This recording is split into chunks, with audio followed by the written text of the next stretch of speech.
Namun kenyataannya tidak demikian. Ada hubungan yang begitu erat antara filsafat dan kehidupan. Mereka harus menjaganya tetap hidup dengan menyeimbangkannya satu sama lain. Tahukah Anda terkadang tubuh dihina? Tidak. Kaum materialis melakukan yang sebaliknya. Keduanya salah. Terserah kita. Aku bukan lawanku, aku bukan lawanku. Hanya saja berbeda denganku. Karena dua hal bisa berbeda satu sama lain. Namun keduanya tidak harus bertolak belakang. Sebenarnya, ini adalah kematian pihak lain. Rasa sakit, penderitaan, hal-hal negatif seperti itu terus-menerus. Berusaha untuk tidak menunjukkan satupun dari hal-hal tersebut. Sebenarnya membunuh moralitas.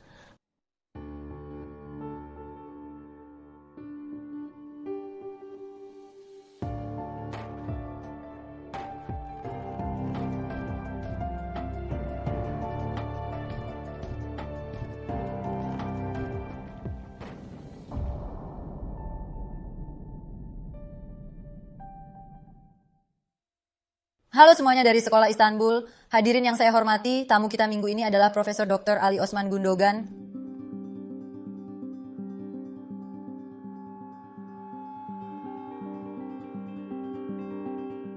Hoja, selamat datang. Selamat datang, terima kasih banyak. Apa kabar?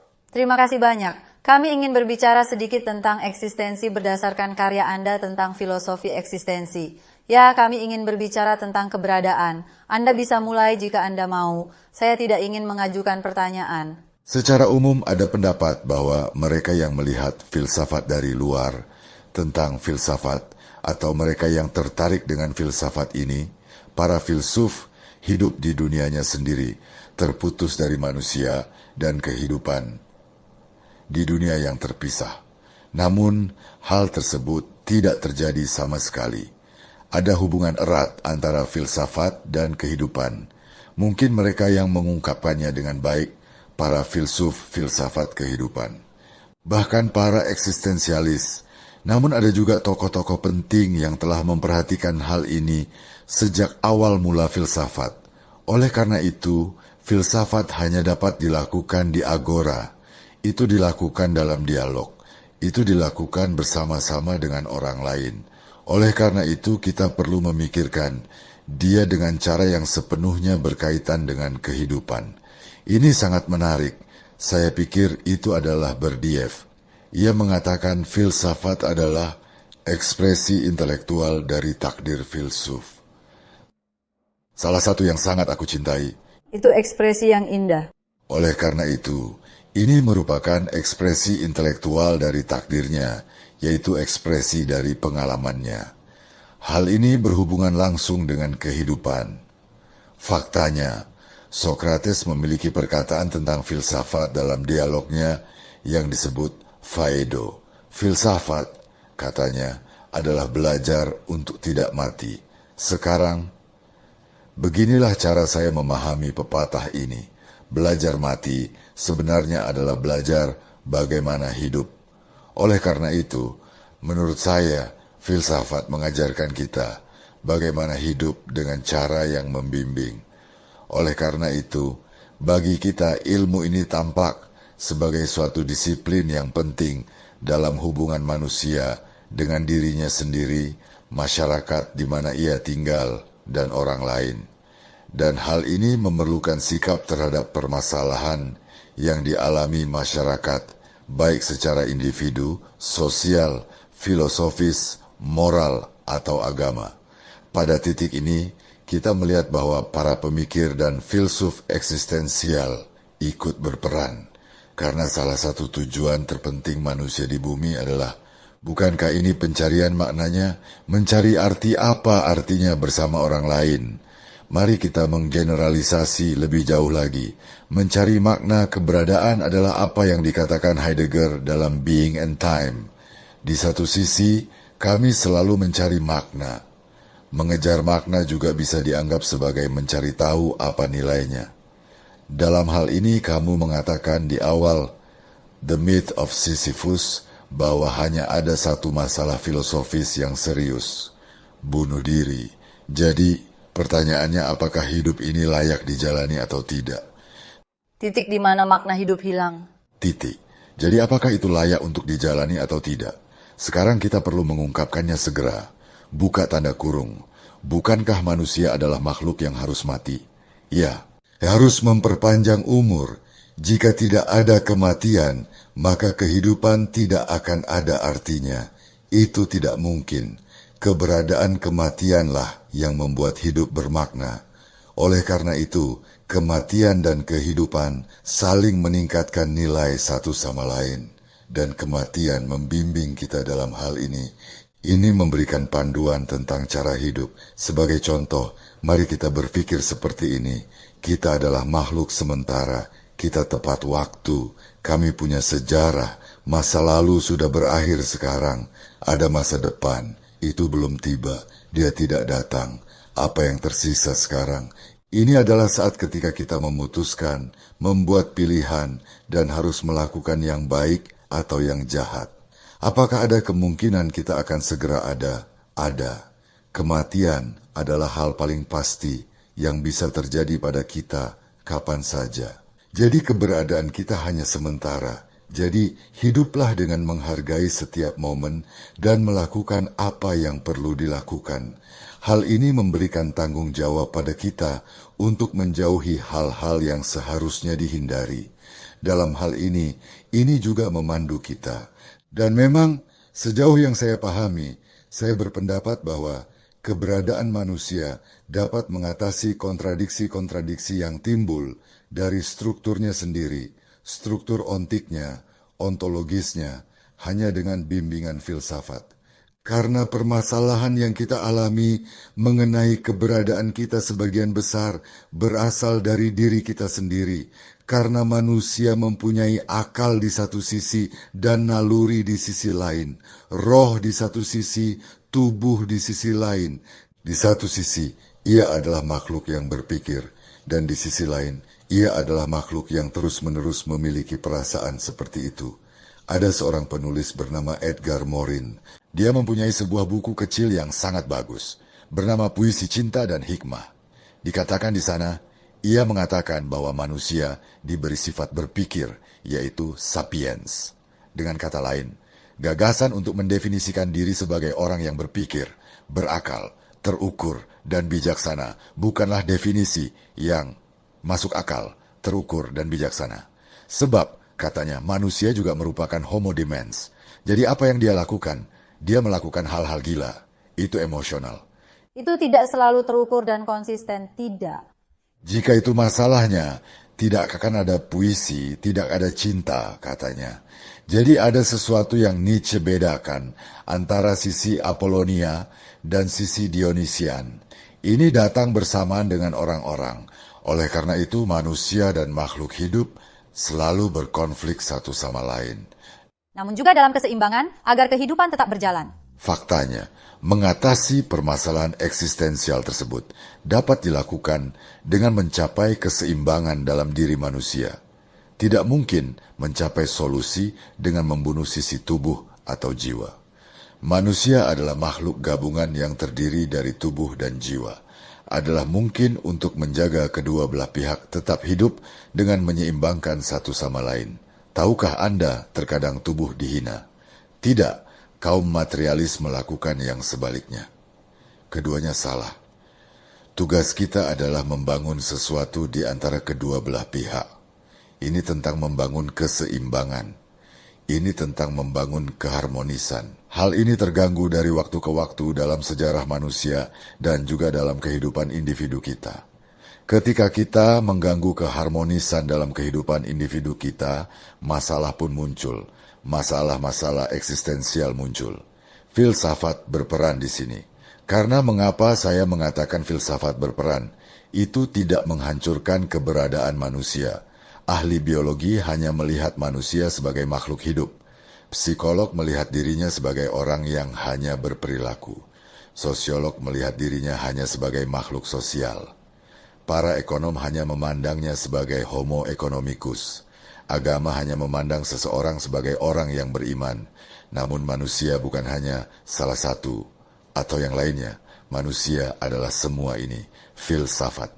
Ia berperan karena ia melihat manusia yang mengumpulkan fenomena-fenomena kemanusiaan itu bersama-sama di dalam dirinya sebagai satu kesatuan dengan segala fenomenanya, dan mencoba menarik arahan bagi manusia dengan melangkah ke dalam persoalan-persoalan yang berkaitan dengan keberadaan yang dijalani, makna, dan masalah. Oleh karena itu, dalam kata-kata kamu, pertanyaan apakah hidup ini layak dijalani merupakan masalah filosofis yang mendasar. Yang lain tampaknya benar ketika mereka mengatakan bahwa ini hampir seperti permainan tingkat kedua. Bisa dibilang, ketika kita melihat dunia tempat kita tinggal, sebenarnya kita bukanlah makhluk yang terus-menerus bergumul dengan masalah-masalah tersebut. Filsafat eksistensial menentang hal ini. Dalam hal ini, filosofi keberadaan mengharuskan kita mengacu pada pepatah Sokrates, "Kenali dirimu." Mungkin masalah kita yang paling penting adalah kesulitan kita dalam mengenal diri kita sendiri. Tidak mungkin seseorang yang tidak mengenal dirinya dapat mengetahui sumber permasalahannya. Pertama-tama, filosofi eksistensi menasihati kita untuk mengenal diri kita sendiri, mengenal diri kita sendiri sebagai individu. Dalam hal ini, saya dapat mengatakan bahwa saya sangat mementingkan sikap filsafat eksistensial ini. Karena mengenal diri sendiri dengan menolak orang lain, bukanlah sesuatu yang bisa dicapai. Karena mengenal diri sendiri berarti menetapkan batasan pada diri sendiri. Untuk menentukan batasan bagi diri saya sendiri, untuk mengenal diri saya sendiri, saya perlu mengetahui apa yang melampaui batas tersebut. Jadi untuk menarik garis antara 1 dan 2, saya tidak bisa menarik garis itu kecuali saya tahu apa yang dimulai setelah 1. Kemudian, mengetahui diri sendiri dimungkinkan dengan mengetahui apa yang berada di luar diri sendiri, orang lain. Apa yang lainnya? Di pekerjaan lain, dia adalah seseorang yang memiliki kesadaran seperti saya, tetapi memiliki individualitasnya sendiri. Sebenarnya, dia sama sepertiku, karena kita membedakan antara aku dan orang lain. Makna keberadaan kita, keberadaan manusia, sebagian berasal dari hubungan yang akan dibangun antara diri ini dan orang lain. Oleh karena itu, kita bisa menjadi egois. Apa yang bisa kita lakukan dengan yang lain sepenuhnya? Kita bisa menolak. Kita bisa menciptakan moralitas yang sepenuhnya anarkis. Atau sebaliknya, kita bisa mengagungkannya. Kita bisa memuliakan dia. Karena isu ini juga hadir di Levinas. Levinas itu membuat orang lain menjadi lebih penting daripada saya. Dia menempatkannya atas dasar moralitas. Hal ini mungkin terjadi, atau kita mungkin mengalami situasi antara saya dan orang lain yang kita sebut saling menerima, penegasan keberadaan, seperti dalam Hegel ketika budak menjadi tuan. Apa semua ini? Itu mungkin. Inilah persoalan mendasar filsafat. Manusia mengenal dirinya sendiri, memahami dan mengetahui keberadaannya sendiri, nilai dan makna keberadaannya. Hal ini tentu membawa kita untuk melangkah keluar dari diri kita sendiri. Ketika kita keluar dan melihat, ada orang lain yang seperti saya, tetapi bukan saya. Kemudian, pengenalan saya akan diri saya sendiri. Pengenalan saya akan diri saya sendiri adalah melalui orang lain. Jadi sebut saja yang lain. Terkadang karena yang lain merupakan konsep yang berkonotasi negatif. Orang lain? Orang lain. Seseorang selain aku? Ya, yang lain adalah jaminan epistemologis atas keberadaan saya sendiri dan kognisi diri ontologis. Sekarang, ketika kita melihatnya dengan cara ini, filsafat mengharuskan kita untuk melihatnya dengan cara ini, karena mengenal diri sendiri berarti mengetahui siapa diri saya secara ontologis. Secara epistemologis, ini juga berarti mengetahui siapa saya. Ini adalah sesuatu yang hanya dapat dipahami melalui arah filsafat bagi kita. Di sini, saya melihat pemahaman seolah-olah segala sesuatu mungkin terjadi dengan kebalikannya. Namun yang satu lagi bukanlah kebalikan dari kita. Seseorang menyukaiku tapi bukan aku. Bukannya aku kebalikannya, aku bukan kebalikannya, hanya saja aku berbeda. Karena dua hal bisa berbeda satu sama lain, namun keduanya tidak harus bertolak belakang. Tentu saja, persoalan hidup berdampingan dengan lawannya merupakan persoalan yang sahih. Bukankah ini soal baik dan jahat? Jadi mengapa kita menyebut sesuatu itu baik? Atau mengapa kita menyebut sesuatu itu buruk? Sekarang, kita menyebut orang yang menjauhi keburukan sebagai orang baik, dan orang yang menjauh dari kebaikan adalah keburukan. Faktanya, itu adalah definisi yang diukur dengan Di jarak satu satu sisi, sama lain. ini adalah sesuatu yang terukur. Seseorang di satu sisi, seseorang di sisi lain. Kita mengatakan itu baik atau buruk, tergantung pada apakah ia mendekat atau menjauh. Tapi, tentu saja itu pembahasan tersendiri. Apakah ada kebaikan dalam dirinya sendiri? Apakah ada orang yang jahat? Ini adalah diskusi terpisah. Yah, bukankah itu aku sendiri? Kecuali yang lain adalah orang lain. Tapi saya mengerti bahwa nilai seseorang diukur melalui orang lain. Saya berpikir seperti ini. Manusia tidak sendirian.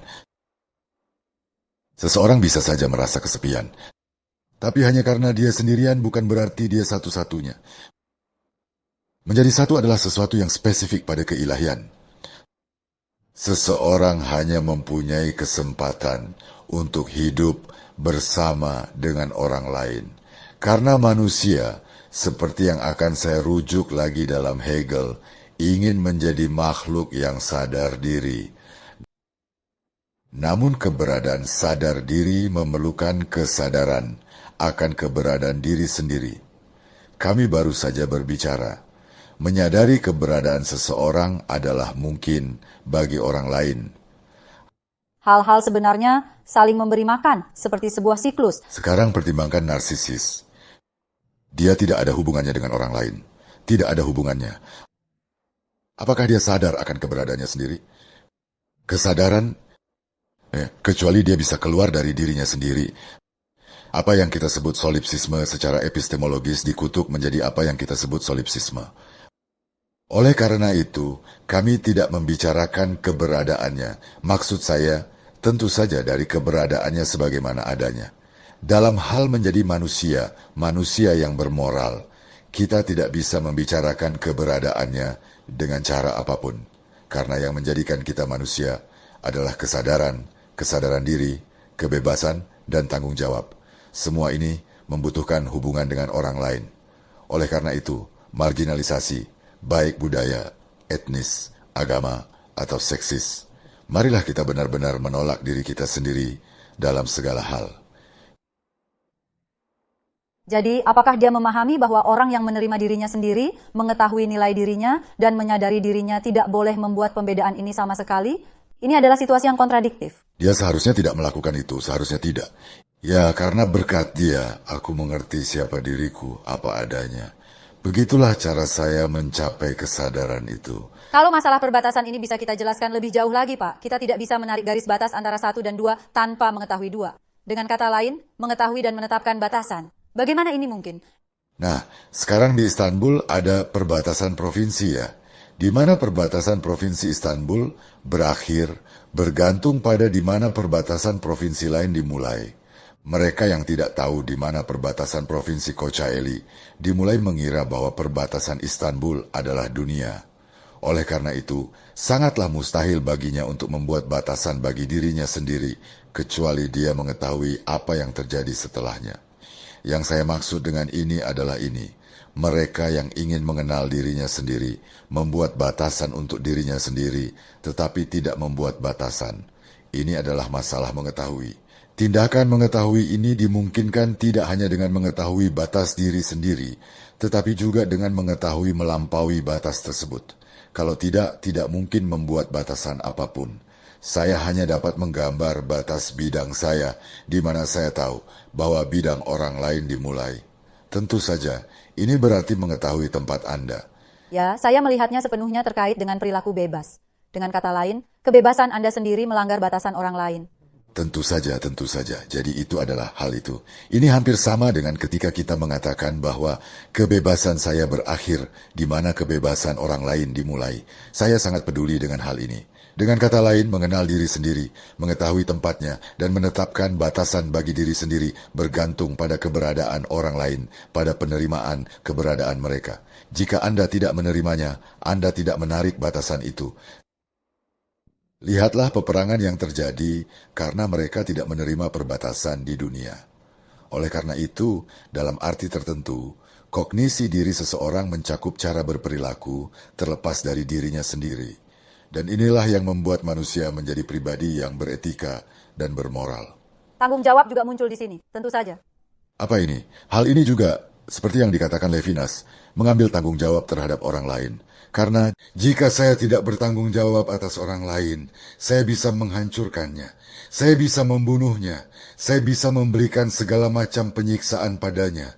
Hal ini di sini juga diungkapkan dengan cara yang berbeda. Sartre juga memilikinya.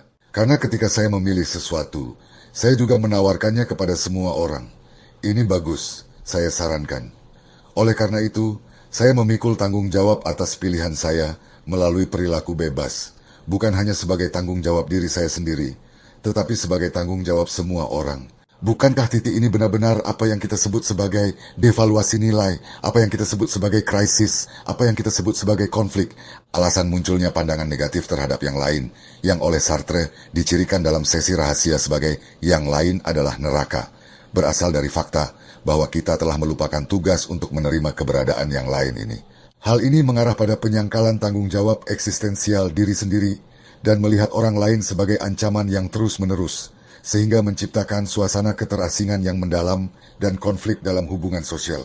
Akibatnya, nilai-nilai yang hilang dan kesalahpahaman ini membuat individu semakin sulit untuk menemukan esensi mereka yang sebenarnya dan menciptakan eksistensi yang bermakna. Apakah melupakan atau tidak mengasumsikan secara lebih efektif menyebabkan kita mengabaikan keberadaan orang lain? Ya, jadi lupa. Ini sangat benar, sangat indah, dan bahkan membuat orang berpikir.